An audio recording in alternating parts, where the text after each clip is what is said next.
The morning of my 67th birthday began quietly, the way I preferred it. Sunlight filtered through the tall windows of my Denver home, brushing across the marble floors Edward and I had chosen decades ago. The silence should have been comforting, yet something felt unsettled. A hush that clung to the walls like a secret. When I opened the front door to collect the newspaper, I noticed an envelope on the mat. No stamp, no name. Just my address written in hurried strokes. Inside, a single line struck me with a chill sharper than the February air. "Don't trust your children at the cabin." My hands trembled as I read it again. The words were absurd.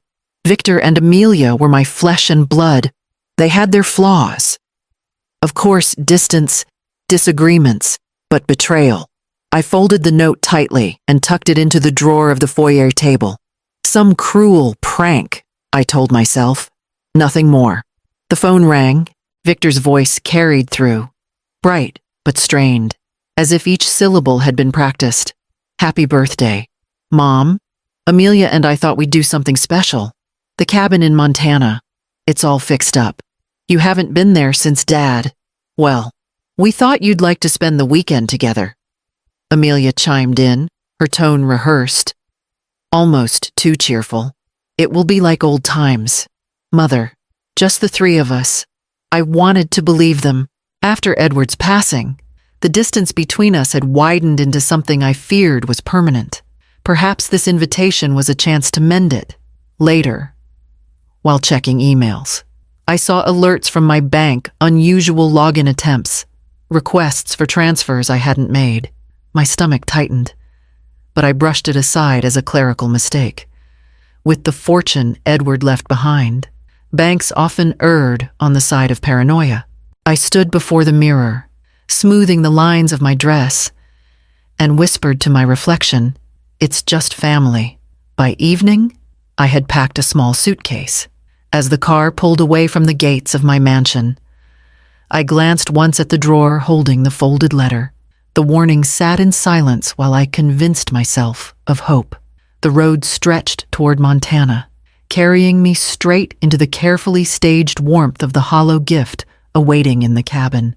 The drive north through Montana should have been peaceful, the mountains rising like watchmen against the winter sky. But the silence inside the car felt heavier than the snow that lined the roads. Victor's hands gripped the wheel tightly, his eyes fixed forward as if the curves and slopes demanded his full attention. Amelia, seated beside me, filled the quiet with comments about a neighbor's vacation, a new dress she had bought, even a recipe she wanted to try. None of it invited an answer, and none of it reached me. It was chatter for the sake of noise. When we finally turned down the narrow road to the cabin, my chest constricted. It stood there as though lifted from a glossy magazine porch, freshly painted. Windows polished until they caught the last of the fading sun. Steps sturdier than I remembered, not a hint of dust. Not a trace of time. Edward and I had left it rustic. Lived in. Now it looked staged. Too perfect. More photograph than memory. Inside, the table was laid as if for a banquet, fine china I hadn't seen in years. Gleaming silverware. Candles burning low and steady. The air smelled faintly of roasted chicken, but it didn't stir my hunger. Amelia reached into her bag and pressed a small box into my hands. I opened it to find a silver locket, elegant in its simplicity. But when I pried it open, there was nothing inside. No photo, no engraving, just a shell. I forced a smile, whispering thanks, but something inside me tightened. Edward had always taught me watch the details. Miranda, people reveal more in what they leave empty than what they fill. Victor poured wine, swirling his glass before handing me mine. I lifted it to my lips and tasted something metallic, bitter, as though the sweetness had soured. I set it aside quickly, pretending I had already had enough. Amelia's eyes flickered toward me, then away, her voice flat. words delivered like lines she no longer believed. The fire in the hearth snapped louder, sparks leaping higher, and the warmth that should have comforted me pressed down with an unnatural weight. It was as though the cabin itself was holding its breath, waiting for the next move in their play. Dinner ended in silence, broken only by the scrape of silverware and the sharp tick of the clock on the wall. I rose from my chair to stretch, hoping the movement might loosen the heaviness in my chest. Victor stood abruptly, muttering something about gathering more firewood, and slipped out the door. The chill that swept in with his absence made me shiver. A sound followed a metallic scrape, low but unmistakable. My heart sank. I knew that sound. A bolt sliding into place. I turned, testing the door, but it didn't budge. My pulse quickened as I pressed harder, my breath fogging the glass. Through the window, Victor's face appeared, bathed in the glow of flames he had kindled outside. His eyes caught mine, unblinking, and then his lips curled into a smile I no longer recognized. 4 words cut through the glass like a blade. Hope you like fire. Flames licked the edges of the curtains, swallowing the fabric in seconds. Heat pressed against my skin, suffocating and relentless. Smoke curled upward, stinging my throat, filling my lungs until each breath felt like knives. I threw my body against the locked door, clawed at the wood until my hands tore open, but the bolt held firm.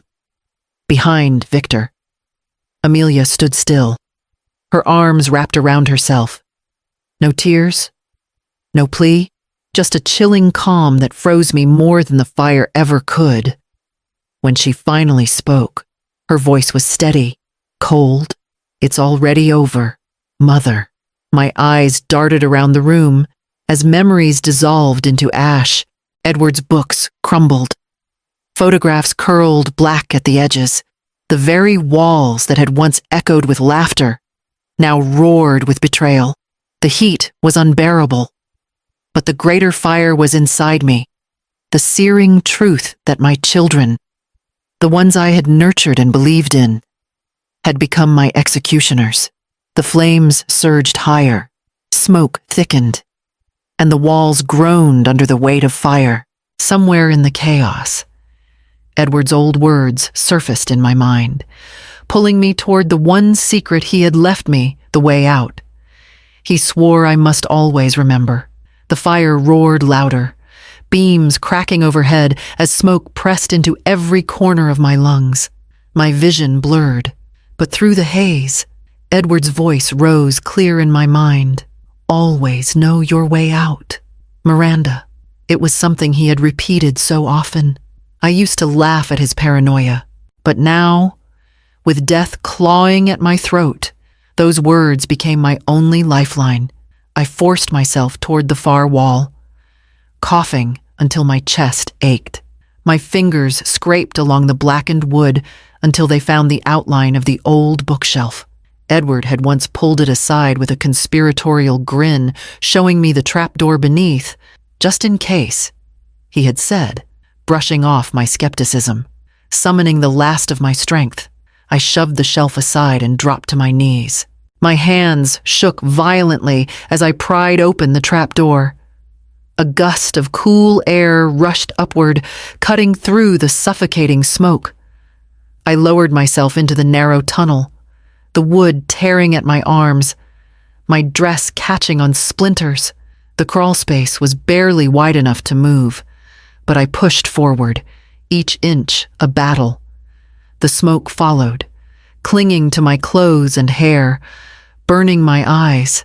My body screamed with pain, but I kept dragging myself forward. Overhead, the cabin groaned and then collapsed with a thunderous crash. I bit my lip to keep from crying out, terrified the noise might give me away if Victor or Amelia lingered outside. Finally, the tunnel opened into the forest. I spilled out onto the snow, gasping as the icy air seared my lungs. The cold bit into my skin, but it was a mercy compared to the flames. I lay there trembling, staring up at the stars, alive when I was meant to be nothing but ash. In the distance, the cabin burned like a funeral pyre, orange glow lighting Victor and Amelia's silhouettes as they stood watching. They believed they had succeeded, but I knew better. I had escaped their fire, and with the strength Edward left me, I would find a way to fight back.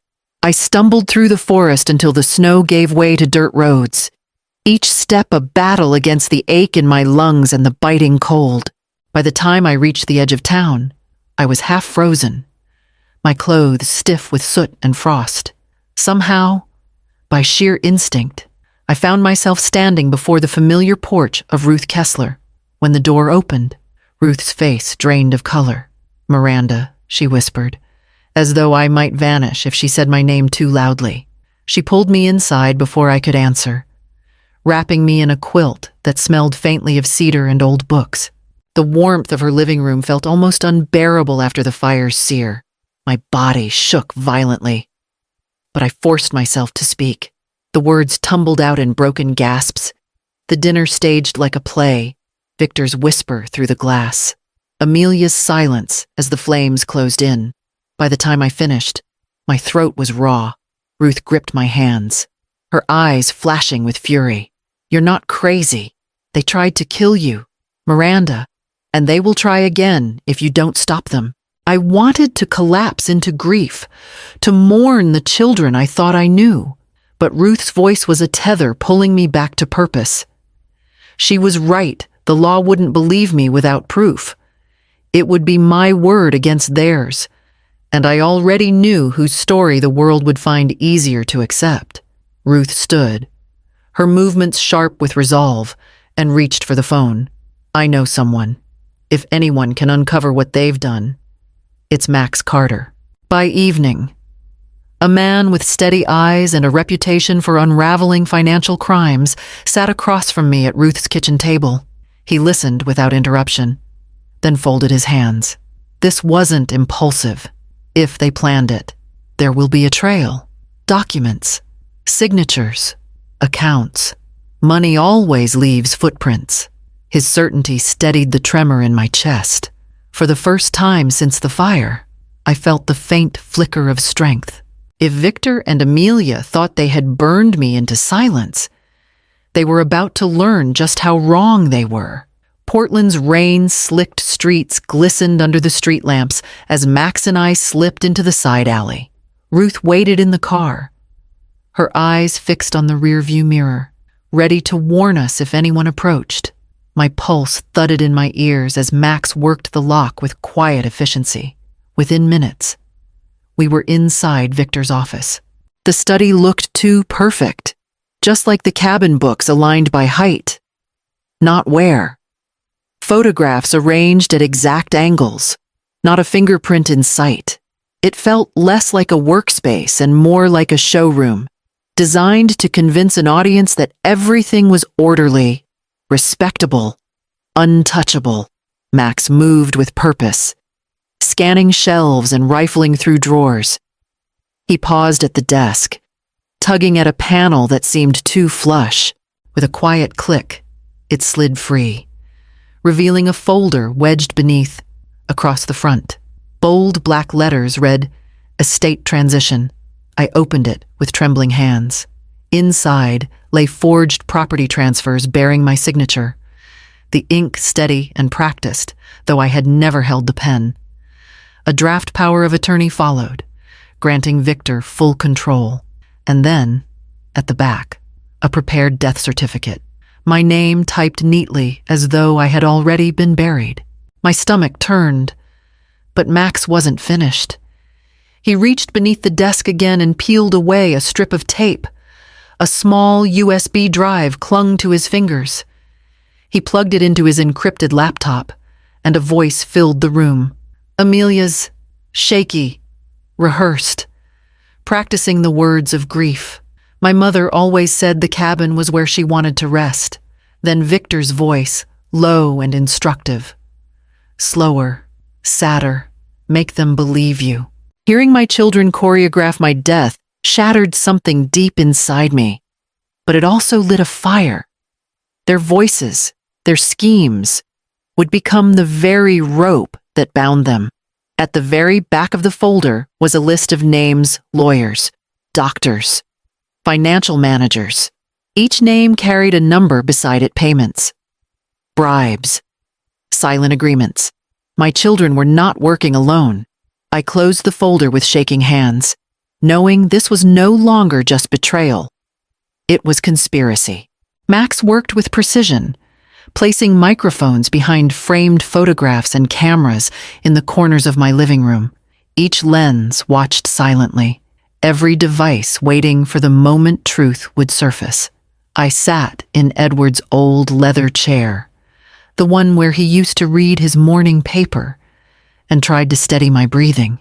It was a seat of authority, and tonight it would become a witness stand.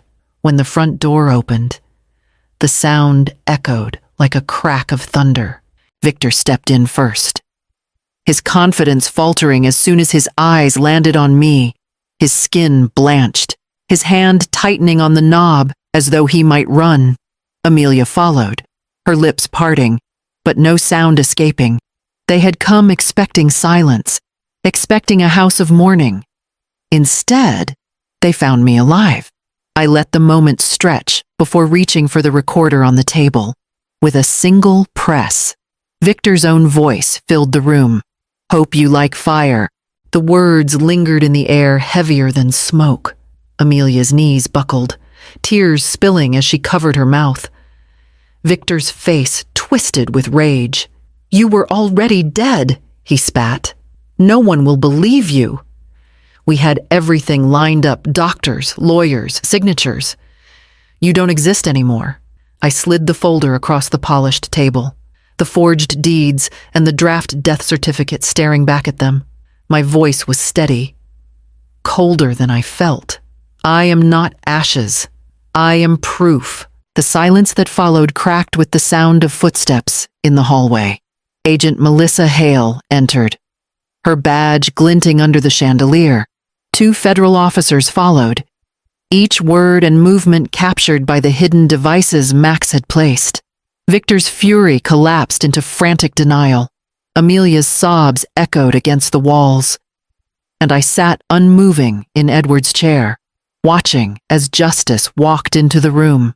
Melissa's nod told me it was enough. The trap was sprung, and for the first time since the fire, I felt the shift of power returning to me. The ghosts of betrayal now faced the weight of truth. The courthouse in Denver loomed like a fortress, its marble halls echoing with footsteps and hushed voices. Reporters lined the entrance, cameras flashing as I walked past with Melissa at my side. For weeks, the story had grown rumors of betrayal, whispers of money and fire, and now it was time for the truth to be laid bare. Inside, the charges were read aloud: attempted murder, conspiracy, forgery, financial exploitation of the elderly. Each word struck like a hammer, but I stood tall, refusing to let my body bend under the weight of what my children had done. Victor and Amelia sat at the defense table, shadows of the people I had once cradled and comforted. Amelia trembled, her eyes darting from juror to juror as if searching for mercy. Victor sat rigid, jaw clenched, eyes burning with defiance. The prosecution moved methodically, presenting each piece of evidence: the forged property transfers with my false signature, the draft power of attorney, the death certificate prepared in anticipation of my end, the USB recordings of Amelia rehearsing grief, Victor guiding her tone. Slower, sadder, make them believe you. And finally, the live confession caught in my mansion, Victor's whisper sealing his fate. When my turn came, I did not speak at length. I walked to the witness stand, rested my hand on the rail, and looked each juror in the eye. "I am not ashes," I said quietly. "I am proof." Hours later, the jury returned. The foreman's voice was steady guilty on all counts. A wave of release coursed through me. Not triumph, but relief that justice had a voice. But before sentencing could be pronounced, Victor leaned forward, his lips curling into a snarl. "You think it ends here? We weren't the first. Families line up for this. You think you've cut off the head, but you've only touched the coil." The words hung in the courtroom like smoke, a revelation colder than the fire itself. And I understood in that moment the battle was won, but the war was far from over. Months passed before I could bring myself back to Montana. The road felt longer this time, every mile carrying the memory of that night. When I reached the clearing, I stopped cold. Only blackened beams jutted from the earth like broken ribs. The last remains of the cabin Edward and I once built with hope. I stood there in silence, letting the ache settle, before I chose to breathe past it. With Ruth at my side and Melissa lending her strength, I began the work of rebuilding. We brought in carpenters and volunteers, people who had heard my story and wanted to help. Brick by brick, beam by beam, the ruins gave way to something new.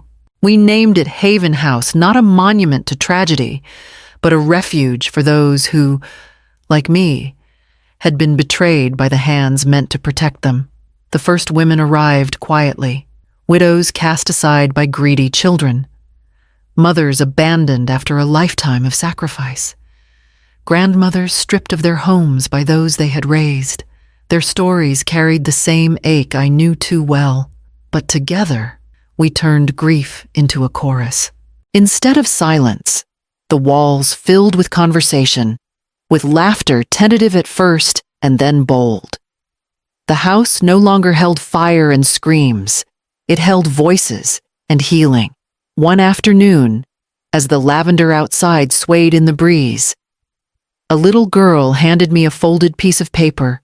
Her grandmother had found shelter here, and the child had drawn us a picture, a cabin with smoke curling gently from the chimney, not flames. Beneath it, scrawled in uneven letters, were the words, "Thank you, because of you. I still have her." Tears welled in my eyes, but they were not born of sorrow. They carried purpose. The weight of knowing the fire that nearly ended me had sparked something greater. Haven House was proof that from betrayal, resilience could rise. And as I folded the drawing carefully into my pocket, I knew my journey was not finished yet. Evening settled softly over Haven House, the air touched with the fragrance of lavender swaying along the fence line. I sat on the porch, Edward's old wool blanket draped across my shoulders, and let the sound of laughter drift out from inside. Women who had once walked in with fear now filled the rooms with voices, with life. It was the music of survival, and it carried farther than the echoes of fire ever could. I closed my eyes and heard Edward's voice as if he sat beside me. "Always know your way out." For so long, I thought he meant a door, a tunnel, an escape carved into wood and earth. But now I understood he had meant more. The way out was not only from danger, but from despair. It was the strength to step beyond betrayal and carry others with you. The flames my children set to erase me had instead lit a path I had never imagined. They believed ashes would bury me, but those ashes had become the soil where Haven House took root. I touched the porch rail, still warm from the day's sun, and whispered into the twilight. I survived, not just for me, but for every woman whose voice was silenced. As the last light faded, Ruth appeared in the doorway with mail in her hand, among the envelopes. One caught my eye plain, unmarked, slipped into the bundle just as the first warning had been. My hand stilled as I opened it.